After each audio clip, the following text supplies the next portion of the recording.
Black Friday 2025 didn't look like Black Friday at all, and honestly, that says more about the state of the economy than anything else. For years, we've been told that consumers are resilient, that spending is strong, and that these big shopping weekends prove everything is fine. But when you look at what actually happened on the ground, empty stores, wide open parking lots, untouched TVs, and barely anyone rushing for deals, the truth becomes impossible to ignore. While the stores were empty, online spending hit record highs, fueled by credit cards, buy now, pay later, and debt that most shoppers don't expect to pay off anytime soon. Let's get into it. See people in the stores buying for Black Friday, so I'm gonna go in Walmart and take a look. I'm not gonna buy anything, I'm just gonna walk around, take a look and see.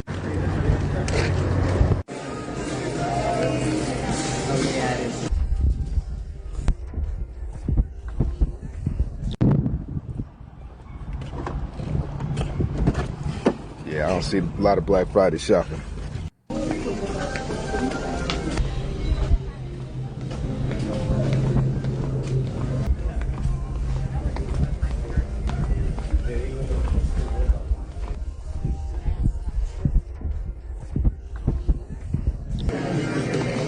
I don't know. I don't see a lot of stuff in people's carts. I don't see TVs. Sporting goods is empty. Let's see. There's a few people in the aisles. Like there's some people down there. Wait. I don't know. Thank you very much for all that you do to help our Walmart. I could walk around this whole street. There's some people way down there. There's like 4 people, 5, 6, 7. Old worries, old patterns, old situations.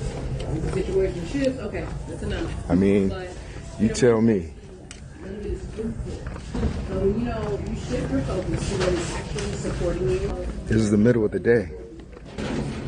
Situation shifts. Okay, that's enough. So when they say that the stores are full and Black Friday is really popping,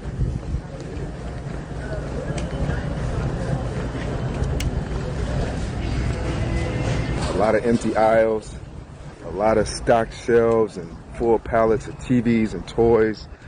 I don't see a lot of people coming out of that store with anything. Walmart being empty during Black Friday does not surprise me. Best Buy being empty during Black Friday does not surprise me. All these stores being empty during Black Friday does not surprise me. And the only people that's at fault are these companies, because y'all have drove the prices up so high that consumerism can't keep up. And I never thought that we will ever see this day that consumerism wouldn't be able to keep up with the prices of things now. People have now realized that the deals that you guys are having are phony. People are realizing that you guys are marking up things before they go sale, so then the sales price even ends up being higher than the actual price before Black Friday. And then y'all don't even have the courtesy to take the sticker off before the sale so that people wouldn't figure it out. People have also started shopping online a lot more, which even that market isn't doing too good, because people are now realizing that y'all are even marking up those prices before y'all quote unquote put them on sale. So why are these stores empty? It's because they got too greedy. It's as simple as that. They have outgreeded consumerism, and that's saying a lot. You want people to shop at your store for Black Friday? Bring the actual deals back. Make things actually 80% off. And the craziest thing about Black Friday this year is that I feel like Lowe's won. Lowe's, like out of all the stores, Lowe's. But let me know what you guys think. I'll see you on the next one. When you walk through Walmart or Target on Black Friday and it feels like a random Tuesday, that's not a glitch in the system. That is the system. People aren't rushing out for TVs and game consoles because a lot of people simply can't justify it anymore. And on top of that, the trust is gone. Folks have figured out that a lot of these so-called doorbuster deals are just regular prices with a shiny sticker slapped on. We've seen the tags peeled back. We've seen the price history online. People are realizing, wait, this isn't a deal. This is a marketing trick. So between higher prices, more debt, and fake discounts, you end up with exactly what we're seeing now. Empty aisles, full shelves, and shoppers who are a lot more cautious than they used to be. When you in Wally World and it's quiet like Target, I mean, it's Thanksgiving, it's the holidays. And Walmart is empty.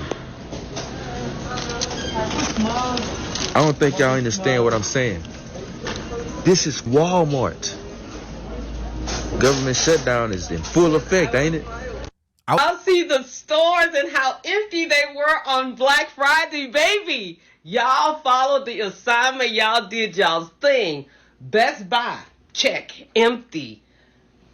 Walmart, even in the electronics department at Walmart and Target, baby, I saw empty. I saw no crowds. No crowds outside, no crowds inside of the store. I love y'all. Y'all did y'all's thing. But guess what?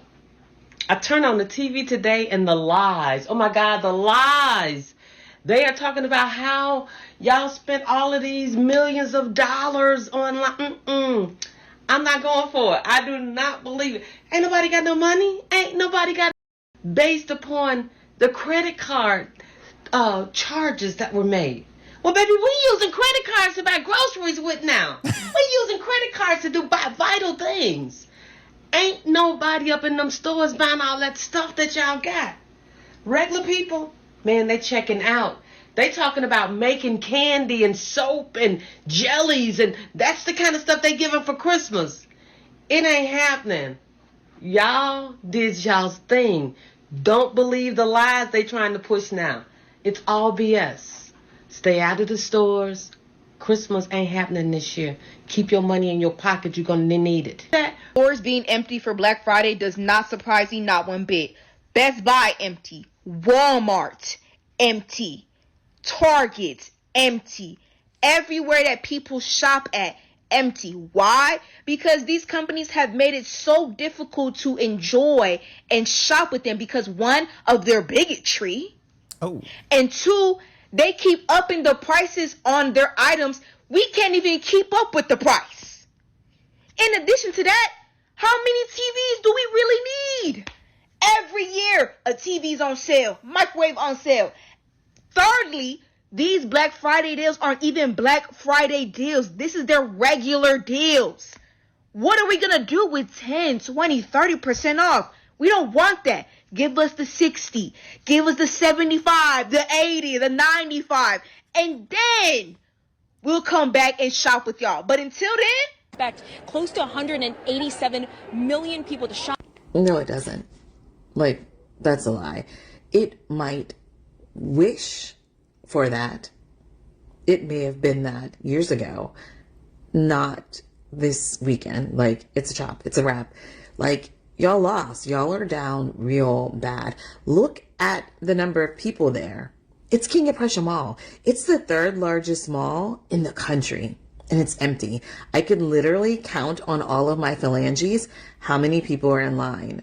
Like, and the fact that the media is at the mall broadcasting, like, y'all are in cahoots. Y'all are in cahoots with capitalism, with millionaires, billionaires. Y'all are trying to convince us, like the propaganda, here we go. There is no such thing as unbiased media. There's no such thing as having integrity as a journalist. Y'all are trying to convince us, right? Like, you're missing out. Get there. Don't worry about the strikes. Don't worry about the boycotts. Like, get there so that you can get what? A bar of soap in a bag?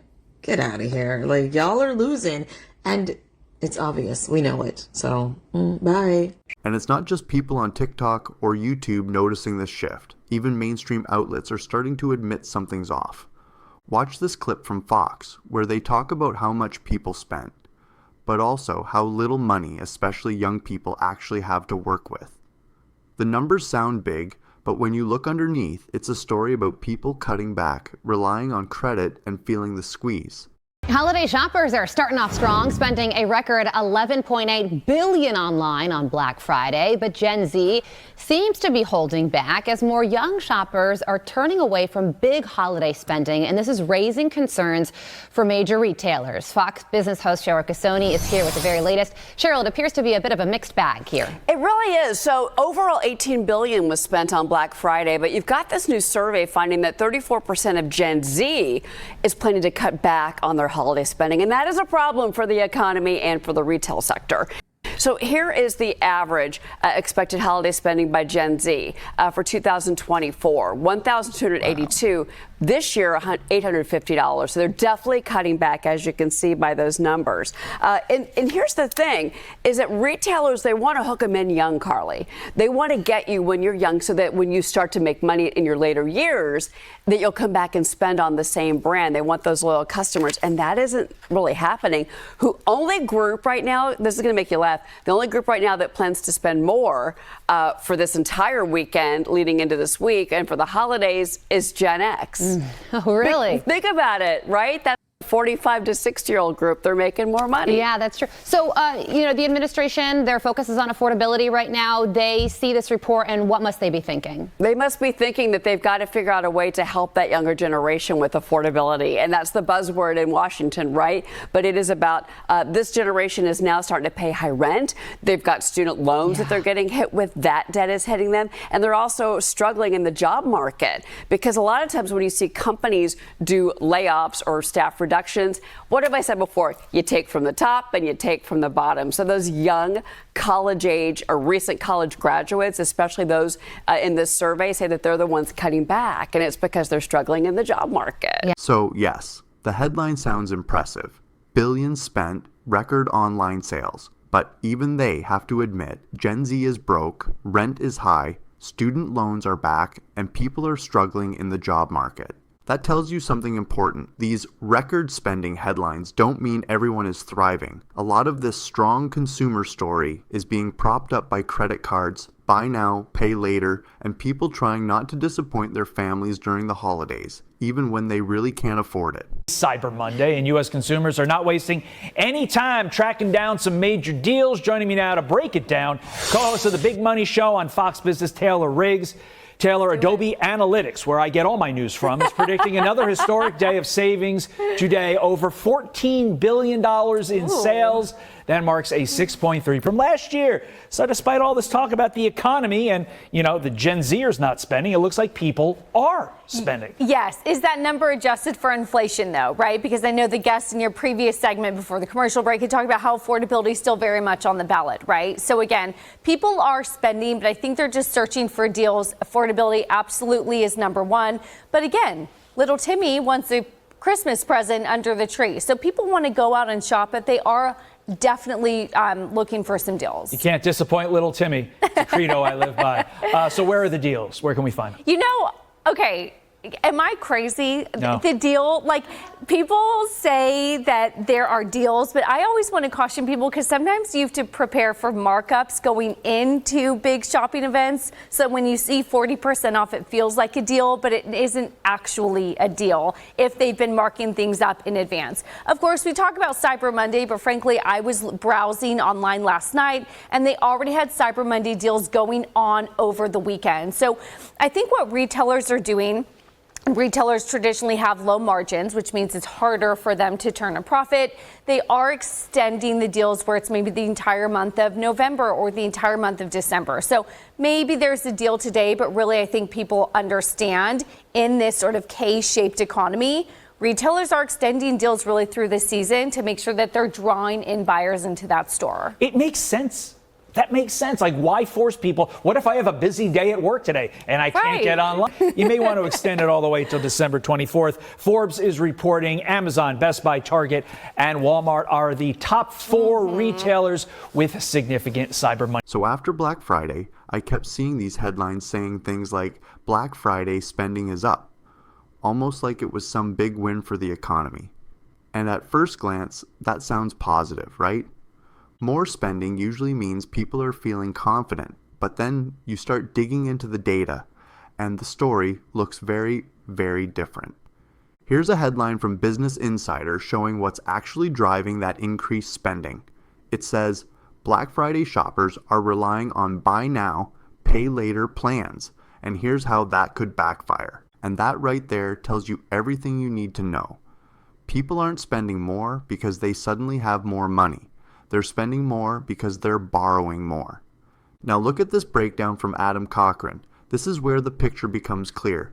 Yes, Black Friday spending was up 9.1% from last year, but item volume was actually down by 1%. Prices were uppy by about 7%, and consumers bought 4% fewer items on average, so people spent more, but walked away with less. That alone shows how tight things are. But it gets worse. The data shows a massive increase in installment-style financing. Buy now, pay later. Usage jumped 11% overall. One company, Klarna, saw usage up 45% since last year. Then we see the most concerning numbers. 11% of all Black Friday purchases were made using buy now, pay later. 84% were made using credit cards. And 67% of those shoppers say they don't expect to pay their credit card balance next month. Add that up, 95% of Black Friday spending was financed, not paid for with money shoppers actually had.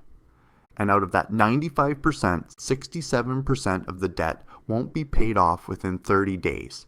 This isn't people buying with confidence. This is people stretching themselves thinner because the cost of living is crushing them. When everything is expensive and you still want to give your family a good Christmas, people turn to whatever tools they have. But this data isn't a sign of a strong economy. It's a sign of a weakening consumer, someone who's already stretched to the limit and now relying on debt just to participate in holiday traditions. So it's clear. Consumers are spending less during Thanksgiving weekend, especially in stores. And the reasons make sense. People no longer need to line up at 4 a.m. when they can shop online. Big box store deals aren't competitive anymore. Smaller companies and online sites offer the same items cheaper. Most importantly, families just don't have the disposable income they used to. Many are already using credit cards to cover groceries, utilities, or emergencies. So Black Friday isn't gone, but the old version of Black Friday is. The version filled with chaos, crowds, and adrenaline is slowly disappearing because economic reality has taken its place.